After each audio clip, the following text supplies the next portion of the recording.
ladies and gentlemen, this is Napoleon Total, and the last time we left off, we destroyed the United States of America.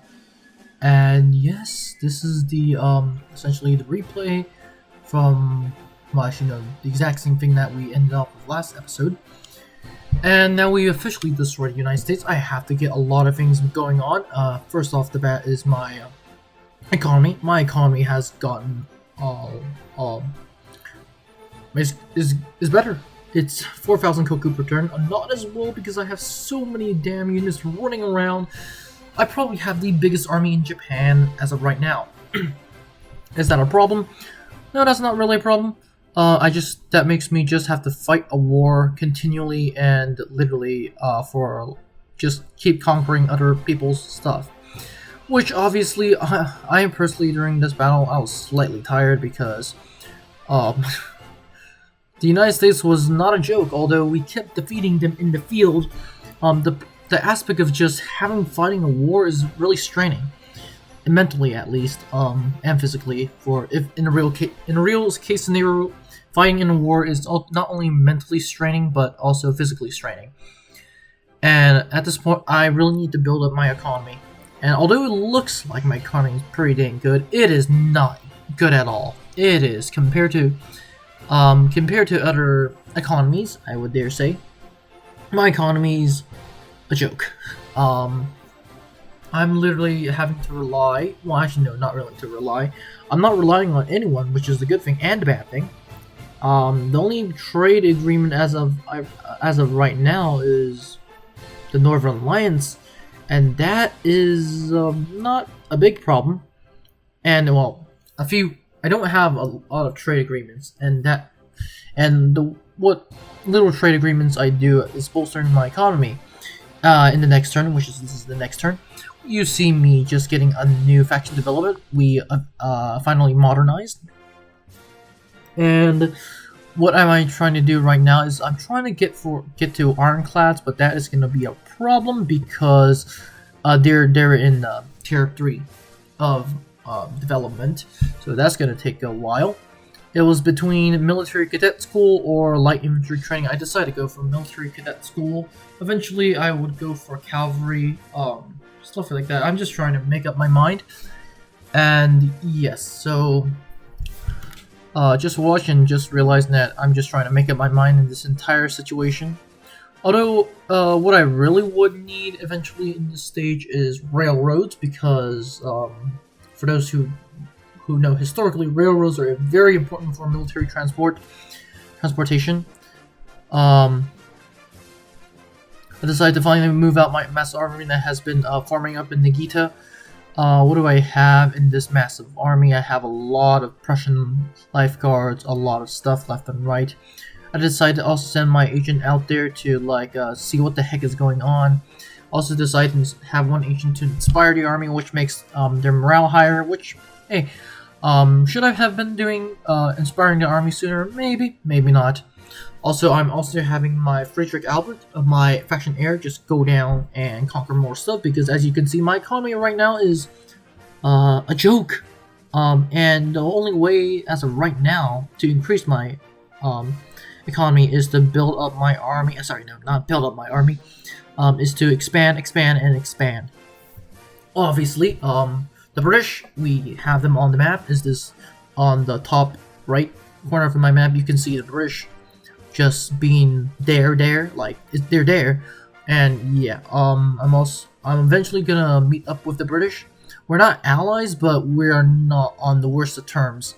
Like, if you want someone who has a bad relationship with me, and that the only person that has a bad relationship with me is the United States, and they're dead.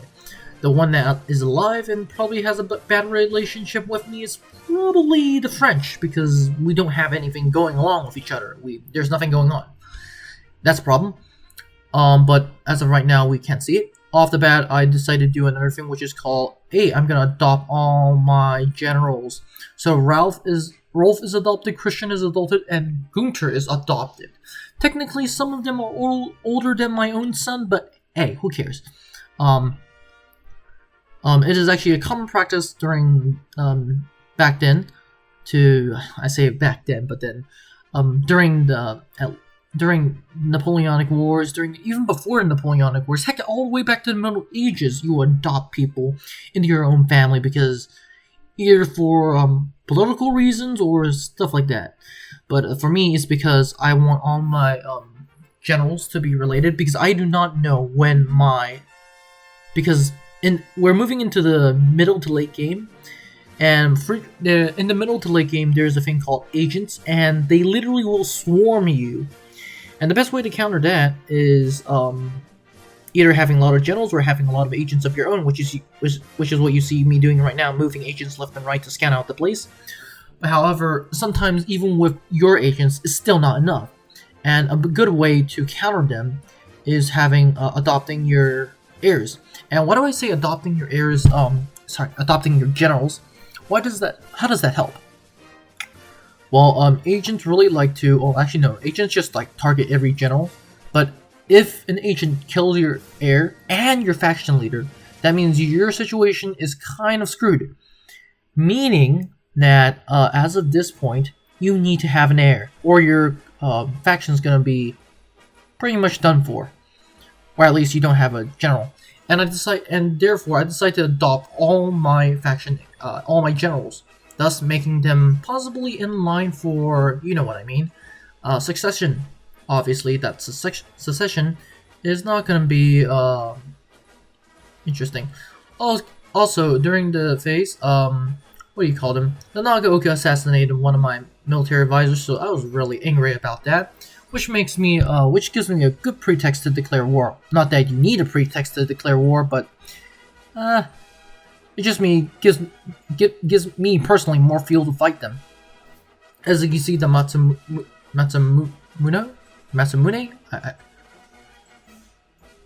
The Matsumoto. Okay, the Matsumoto has one province, and they're just sitting there going around. As you can see, we're just trying to build stuff up. I don't know what to build in this place, but anything that I can build, I can build. Also, public order is pretty dang happening in that province, so yeah, stuff in that. Once again, the second public order reaches 4, I'm gonna exempt them. I'm gonna have them pay their taxes, like all good citizens will. And the reason why I do that is because after 4, without taxes is minus. The public order without taxes is +4 public order, meaning you're gonna have +4 public order. However, if you give them taxes, it's gonna be -4 public order, so that's gonna be a problem. As of right now, what I'm doing is just talking to you guys. I'm not really compensating what is going on the screen, because obviously there's nothing much going on. The only thing that you see me is me just moving troops left, right, center, everything, just scanning out the place, factions and counters, stuff like that, and yeah. There's nothing much to talk about. And really, expansion for only me is there's only one place to expand. I can declare war on the Northern Alliance, although it needs time for me to declare war on them. And time is something I do not have, because as of right now, we are in the year of 1859. And for those that are wondering, when does the game end, or when am I supposed to end the game, it's 1870. And yes, this is a short campaign.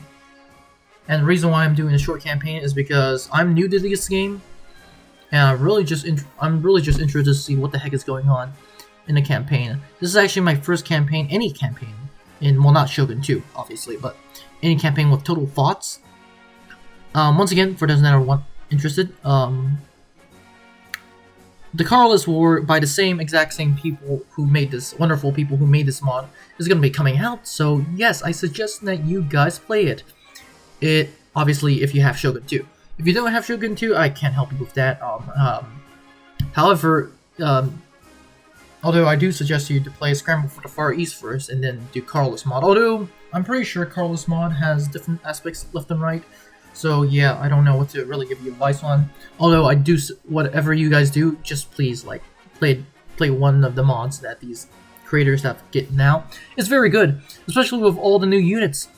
They look 100% wonderful. As I'm starting to realize, well, actually no, I realized the second I did this. Also, another thing is that I can get railways. The most important thing for any modernized faction. How can I stress it enough? Railways allow you to essentially, how do I put it in a nice way? Oh yeah, teleport your troops around the battle, around the map. For instance, one day you can be in Tokyo, the other day you can be in, well actually no, sorry, let me rephrase. One day you can be in the north of Japan, and the other day you can be in the south of Japan. Obviously, it is not that extreme, but you guys should be getting the idea. Railroads are a must for any modernized army, and I'm just trying to get them right now. Obviously, at this point, I'm just moving my troops to invade new countries. As you can see, I have 2 cavalry units that I just produced, and the reason why I like to use cavalry is because cavalry, if used rightly, is pretty insane. But also, cavalry is most important in the sense that it runs down the enemy. It just essentially destroys the enemy, and well, after you win the battle, of course. Yeah, stuff like that. Yes. Is there anything else I can talk about? No, not really. What am I doing right now? I'm just trying to get another army on the field. That I do not have to put this army on, what do you call it? Oh yeah, garrisoning the people and making them happy. So yes, that's a problem. What else is going on? I'm waiting for my troops to, when can I cross the border and attack Tomi, which is the enemy province. As of right now, I can officially declare war on the Nagaoka. And I'm gonna have a geisha scout Ichigo, but as of right now, I can finally declare war on the Nagaoka. They've been my allies for way too long. I mean, sorry, they've been my neighbors for way too long. Trade agreement for the Aizu is a no, but the Nagaoka and the Aizu have a good relationship. I'm gonna declare war. The Aizu and Tomi might join, and the Tomiya join. The Aizu does not join because being at war with me for so long, they realize, yeah, I'm pretty much undefeated in all my battles. Going on, I decide to declare war on the faction that I was looking at. They're actually called the Kuma. Sorry, the Nagaoka. By the way, we are currently at war. But as of right now, I'm deciding whether I should press my luck, go across winter, and then attack Tomi. Although I don't think I really should because winter attrition is a thing, and I'd rather have my units wait up, and then yes. During the end-turn sequence, Nagaoka offer me peace. Obviously, that's a big no-no. Okay, there's only one condition in which I'll offer peace. One, when I am at war with all sides.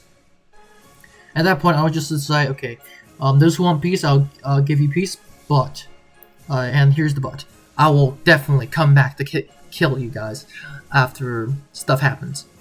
Is that wonderful? Yes, that is 100% wonderful. I'm a very nice guy. But let's be honest, yeah, those who make a peace is... There's only 2 ways of making peace in this game. Well, in real life history too. 1, a peace that favors you, or 2, a peace that doesn't favor you, and what you just call that literally accepting unfavorable demands. That's not really called a peace, that's called begging to surrender, essentially. What I call begging to surrender. So I'd rather win the war than focus on peace. As for all military generals will say, or a lot of military generals in the olden days will say, peace is for the weak and war is for the strong. Although obviously we can eventually see why that is such a big problem. The Matsumono is going to be joined, they're going to bring a lot of their allies to join their war against me the second I declare war on them. Is that a good thing? Yes, because now I can officially declare war without having to invite other people to declare war on me, essentially. Yeah, I've been talking way too much for this episode. And I was trying to see if my navy could bombard Tomi. Obviously it can't because the range. I decided to do, you know what, since the Navy is not available, I'm just gonna have the Navy run around and then, yeah, that's it. Just trying to see if people are happy. And speaking of happiness, I'm just trying to go to the next turn. As we can see, more agents are running around Tomi, Mino, Iga province, stuff like that. Wonderful stuff. One of our agents has been spotted, Boris.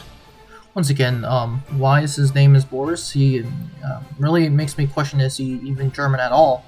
And for those who don't realize by now, Prussia will later form the German Empire, and this will literally happen after the Franco-Prussian War, in which Prussia won against France. I think it's a good time for me to talk about Prussia in real life. The Kingdom of Prussia, or in this case Brandenburg Prussia, was founded not in Europe, surprise surprise, but in elsewhere. But eventually these guys will literally do a lot of stuff. Most prominently during the 7 Years' War, well actually even before the 7 Years' War, heck, this kingdom was part of the Holy Roman Empire, which is, according to Voltaire, not holy, not Roman, not an empire. And they just basically did stuff until, well actually no, my definition of did stuff is a very simplified version of they kicked ass. And they just went around and essentially kicked ass until after the 7 Years' War, until the rise of Napoleon, during the War of the Fourth Coalition, I believe. The War of the Fourth Coalition, the Battle of Vienna and Austerlitz, they got destroyed by the French at Napoleon. And this is probably why they hate the French so much during most of their the following decades. When they got destroyed by the French, they were forced to sue for peace, which once again, like I said about suing for peace, it's not favorable. And yeah, it didn't go too well for them. And yes, stuff didn't go too well. After that, they kind of got their revenge in the War of the 5th, 6th, and 100 days, I guess. And in which they destroyed the French. Most prominently, well, most to our Western common knowledge. The most famous instance was, well, not famous for the Prussians. Well, the most infamous instance was when the Prussians helped the British out at the Battle of Waterloo. And for those now watch the film, that's 1979 film Waterloo, you know what the heck I'm talking about. And for those who didn't watch the film, I really recommend it. Yes. Now back to the battle. This is the Siege of Hama, if I'm saying that correct. This is the year of 1859, and yes, now we're in the year of 1859. A new year has happened. Yay! Be happy. This fortress, like we saw previously, is basically an outer keep and an outer wall, and that's it. Is this simple? Pretty dang simple. Is this hard to take? Yeah, because there's an enemy army in there. And despite what I've been telling you about how I've been destroying the Americans, this battle is actually quite bloody. Not because the enemy holds out pretty long, it's because literally the enemy does not break and it just lasts a long time. So during this battle, you can just be expected to have me skip some parts left and right. What are we doing right now? We are opening fire with our mortars, and mortars once again are really good at destroying parts of the enemy fortress. To be exact, during this time there's technically 4 types of artillery. Now I'll be rambling on while you guys watch the background. There are 4 types of enemy artillery, to be exact, in general. One is a field gun, which is like a 12-pounder field gun. The Russians will use 20-pounders, 8-pounders, 6-pounders, although 8-pounders are really different for something else.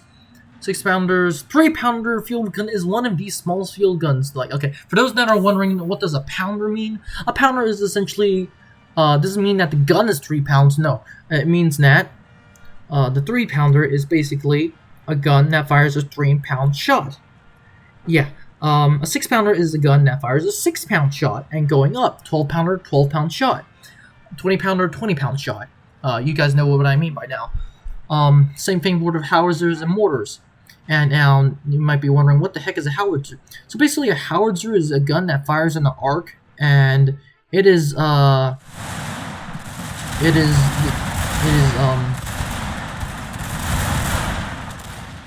it is. I'm just gonna wait for these guys to stop firing. It is because now you guys can probably hear me. It is a thing in which acts like a mortar and a field gun at the same time.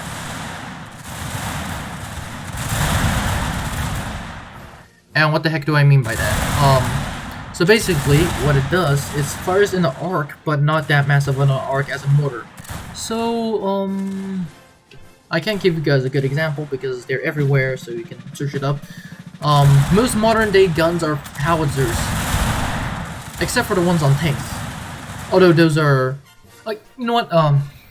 Yeah, that's a whole different conversation I'll be having with you. So yeah, just remember for now, howitzers fire in an arc, and field guns fire in a straight line most of the time. And now, what's a mortar? A mortar is essentially like a howitzer, but with a heavier arc. And these guys, mortars, howitzers, are very good for taking down enemy buildings. At least in the game, they are. Historically, you will really use mortars to take down enemy buildings and fortifications.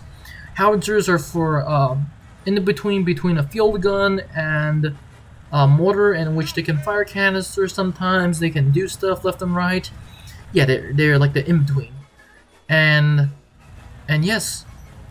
As a matter of fact, for those that are wondering how important are these cannons, for those that are wondering, Napoleon has a quote, and during the battle, actually no, it's his idea, because Napoleon, remember guys, Napoleon was formerly artillery commander in the French army. He has this saying of, you may abandon your men, you may abandon your horses, you may abandon the wounded, but you may not abandon your artillery, your cannons. And literally, during the Napoleonic Wars, most casualties were not counted by one of two things. One, the taking of enemy standards and colors, which is pretty up there. Taking enemy standards really tells us it's highly important. And two, the taking of cannons.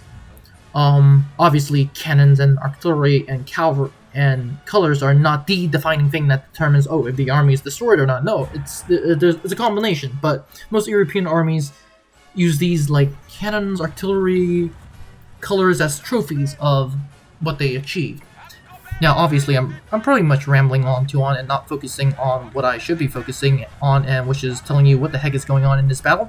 As of right now, we are just storming in. That's it. Like, this is the exact same thing as almost every other siege battle. There's nothing to really talk about, essentially, except for just watch the battle. Back on to what I was talking about on cannons, and that was the fact that by this point, the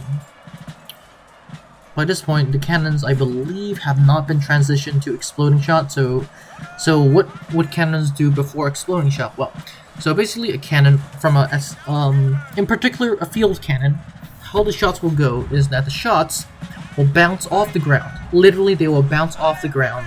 And because you have to remember, guys, the artillery shells during these times were literally a solid ball of cast iron. And when fired, if done correctly, optimally, it can destroy the enemy line. And speaking of destroying, we essentially destroyed the castle, and well, not destroyed, we captured the castle. And although it is pretty bloody, we've lost 300, and the enemy lost 2,100. Although it looks very bloody on the screen, it is not that bloody, for me at least. It's very bloody for the enemy. But yes, and the number of kills that we got is the Saber cavalry unit, in which in the beginning of this battle replay we just saw, well, not this battle replay, this battle we saw that an enemy unit was near this temple, and then we just destroyed the enemy unit along with destroying them. So that's interesting. As for right now, we are just moving our agents, keep scouting, scout. Our armies can actually move into Tomi, in which we just captured. Once again, we need to have our military advisor supervise recruitment, which is really heavily needed in this battle. Anything else to talk about? Not really. My navy is there, but it is not doing anything during the entire campaign. Well, actually, no, during my campaign with Prussia. As of right now, of course. I'm still recording, of course. I don't think my navy has performed that well. As a matter of fact, my navy pretty much hasn't performed at all, so what do you say? What else? Once again, railroads, railroads, and railroads. Reminds me of the elementary school song that I had to sing at school, which is "We've been working on the railroad," and yeah. But needless to say, like railroads, I cannot stress the importance of railroads. Literally, these railroads like will decide battles. They will decide games. They will decide.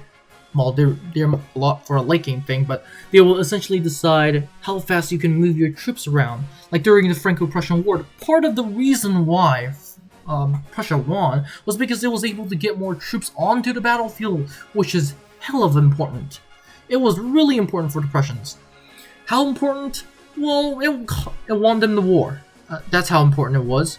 I don't know really how to explain that. As you can see here, one of my cavalry units cannot enter this army that I have stationed in Tomi, so I've decided to have it group with the other army, which is being led by Ralph. Yeah, I think it was Ralph. As a matter of fact, yeah, I'm just gonna give this army a cavalry unit. I'm gonna give another unit to Suruga just to make it fair, because I technically do want 2 units to be stuff, and yes. As you can see, our economy is not doing that well. 3,000 per turn, not that well but we are increasing our land, so that should work out. I do read your comments, people, and there was a person who said that we should essentially we're focused on economy. And then I argued that basically we really can't really focus on economy okay. For those that are wondering what the heck is going on, the argument is that we should focus on the economy first and then go out to conquer. As a matter of fact, for those that are wondering who wrote this, it's Jaden McField, and he says basically industry is OP in the single player. Focus your industry and happiness on your income and forever build upon it over time. And yes, I agree with him, except for the problem is, he and I have different playstyles, although you guys, most of you guys should fit in the 2 of our mindsets. My mindset is conquer the heck out of everything first ASAP, we have a big buffer, and then build your economy. His idea is basically build up your economy and then start conquering. Downsides for each side, downsides for, conquering first is that your economy will suck, obviously. The good side for however, the good side is that you will have a lot of buffer space, you will have a large army, and you will have personally I rather take provinces than essentially build up my economy, because that's fun for me at least. You guys can definitely have a different opinion, but that's your opinion, and I will respect that. The good thing from my view of McField's idea is that McField's doctrine is that we get to build up our economy first, which is great. However, it does leave you perspectable to attack, and that is a problem. As of right now, we are sieging Nagaoka, and in their capital Ichigo. I quick save back there just to make sure I don't lose progress, and yeah. Sometimes unexpected crashes stuff and right. Although I do have to admit, Shogun 2 is a game in which you do not have a lot of crashes, which is great, but crashes do happen. Not a lot doesn't mean there isn't, and yeah, that's a problem. Another problem is the fact that as all hell is breaking through, I'm eventually gonna stop recording because this is almost about to end. So yes, let you guys just keep watching what the heck is going on. We are just moving north to North Shinano, and eventually gonna South Shinano. My bad. What the heck am I reading? And we're just gonna essentially roll on. Is there anything else I want to talk about? Not really. Although I have to admit, during this entire episode, I've just been talking about randomness. For those that are not interested, it's just nothing in particular. For those that were amazed somewhat, I hope. Yeah. I can't really say anything. I've sorry for those guys that are wondering, I've been talking about a bunch of randomness, and that is pretty much for this episode, so I'll see you in the next one, and have a great day. Now before you leave, I would like to thank you very much for watching this video. I would be honored if you could like and subscribe to the channel. Remember, more videos are coming out, so it is a good idea to click on that notification button.